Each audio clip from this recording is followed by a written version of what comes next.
Neil's got a big one on. Next thing I know, it jumps about 5 feet in the air, and that's when I started screaming for Eric because he's up the canal a ways with his camera. When that fish rolls, you gotta punch him in the mouth.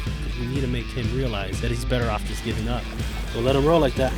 I got a call. I answered the phone, and I was like, hello, and they're like, is this Neil Jacobs? I was like, yeah. And they're like, this is the White House. Do you have a second? And I was like, the White House? Like, 50? Yeah, I'd say 40, 50. I've never seen tarpon that big this far inland up these canals.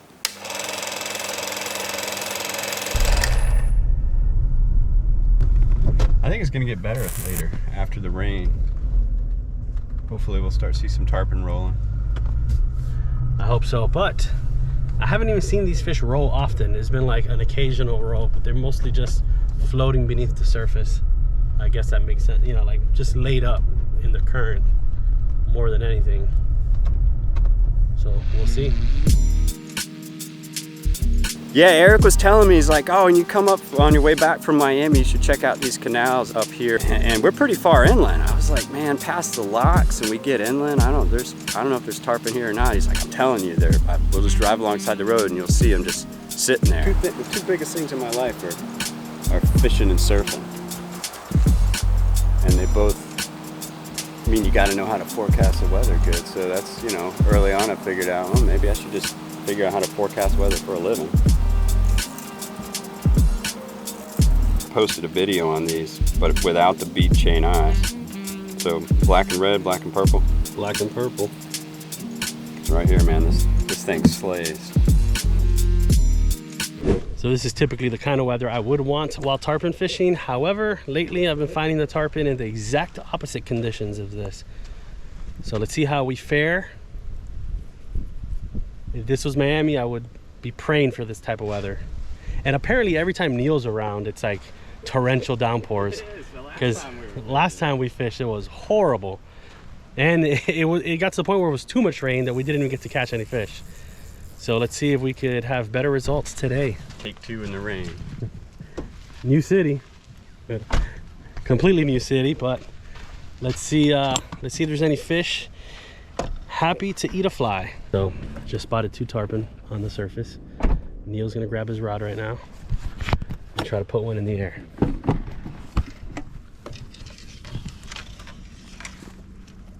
So driving down this grass alongside the canal here, pull up, Eric spots 2 tarpon just sitting there, just laid up in the middle of the canal. So let's see if I can spot him again. I kind of just backed on up to not spook him and to give him clearance to make a cast.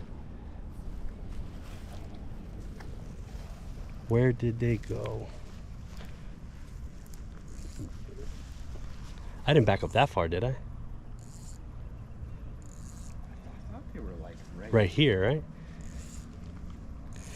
Dude, I've been hopping out right next to them and not caring, and they haven't been spooking at all. So park the truck, hop out, and they kind of drop down a little bit lower and start moving up and down the canal. Right over here, you see him? You see him up by the, one of them is going that way. There's one that was coming closer. The larger one was coming more towards us. I see one, there's one, that's a big one. You see him back there up against the shore? There's like 4 or 5 of them. You see them? yeah, they're headed that way. Yeah, go try to get a cast over there.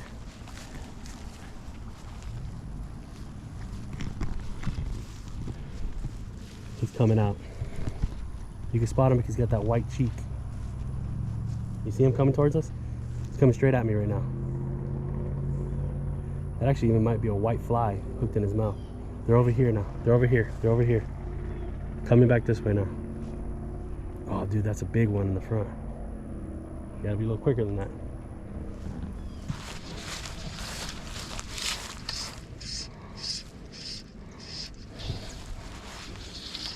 He was looking at it, and I went to get filed in the tree, so I pulled it out. Where the heck did he go now? He was following it there now. There was only one fish that I saw.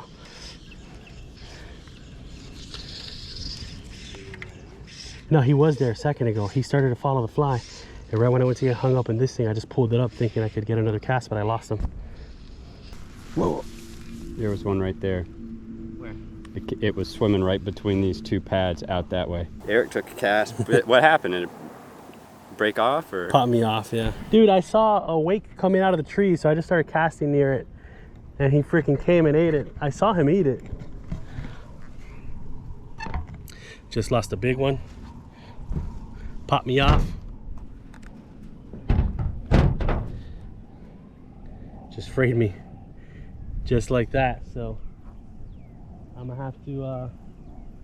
have to reach into Neil's fly box of goodies and find a fly to toss on here, because I just lost a big one. That thing was good. And then I started walking down the bank the other way, and I think it might have been the same too. The one with like the white side of the mouth and then a bigger one behind it.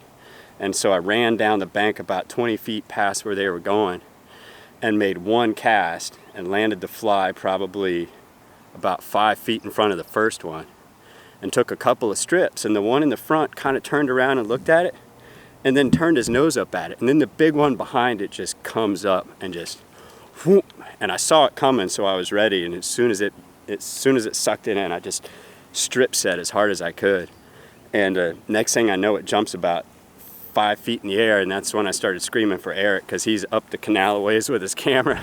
I was like, get down here.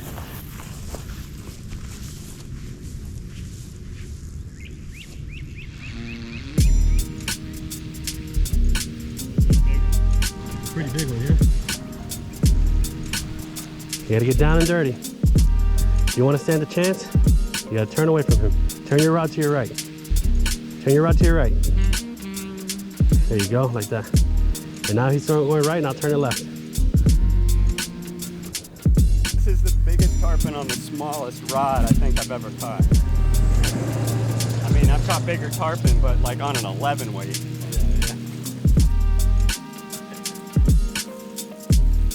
So they say a 40-inch tarpon is 40 pounds, according to the closest tarpon shop.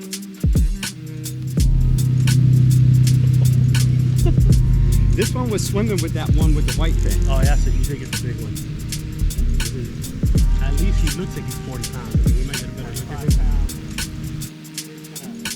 I mean, he might, it depends on where he's hooked. It looks like he's hooked right in the corner of the mouth, so he might actually be good. Because I was like, this thing's either gonna break me off or throw the hook when it was jumping. And I guess I must have had the hook set just right.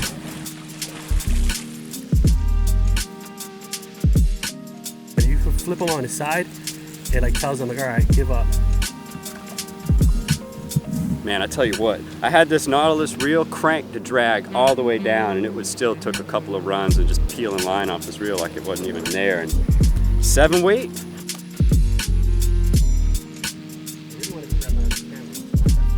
Finally got it to slow down. We'll let him roll like that. Man, that was a workout.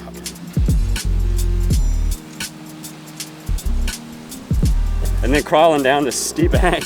Look out for a gator. Yeah, I'm looking.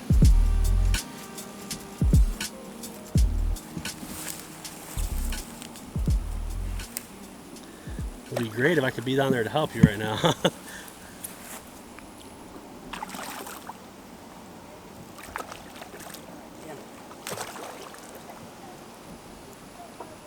I didn't think I'd be able to grab that thing. I thought it was going to pull me in the water. Nice. Let me get a photo of my phone really quick. That's for every day 40-pounder, if not more. Got a good grip on his mouth, pulled him up. Maybe 50? Yeah, I'd say 40, 50. Take a couple photos, and the hook was embedded in its upper lip pretty good. Woo. Let it go, and it darted right off like it hadn't seen anything all day. Well, we accomplished what we came out to do. Oh, this was definitely the biggest tarpon I've caught on a 7 weight for sure. I mean, I've caught tarpon this big on like an 11 weight, but a 7 weight that's a whole nother battle. I get kind of scared to hook into one of these fish when I'm alone, just because the steep drop to go down there and grab such a big fish. That's why I didn't offer to go down and grab it for Neil. Yeah. I just said, oh, I'm filming, I'm filming, so Neil, you got to figure this out on your own. So he managed to scale down, He managed to climb down, grabbed it. He was kind of wet and stuff, but at least there's 2 of us here. If he falls in, I could figure out how to help him. Or if I got to call for help, at least someone's here to call for help. I told you, I was like, I'll go down and get this fish. You just keep a watch out for gators. Yeah, and then I mentioned that I did see a croc in here last week, but I didn't actually see a croc in here. That was a few miles east of here, but I did see a gator here yesterday. So now you tell me. It was a little guy, and he was over down that way quite a bit, but I'm sure they move around just like the tarpon do. I'm pretty sure this is likely the same fish that I had eat my fly 2 days ago, further down the canal, unless there's just a bunch in that same size range in here, which there very well can be. So we're gonna kind of, I think we got to let Neil chill out for a little bit. He's all soaked. I'm pretty hungry, so I'm probably gonna run grab something to eat right quick and then get back after it. And I just remember walking in there for the first time, looking around, and I'm like, how did I get here? Like, you know, when in my career path, because a lot of people are like, you know, like, why don't you go like talk to like college kids about like, you know, what your career path was like. And I'm like, I can't, you'll never be able to replicate it. It's been like a series of like a wacky events. Yeah, and I feel like most of my life has been a series of wacky events.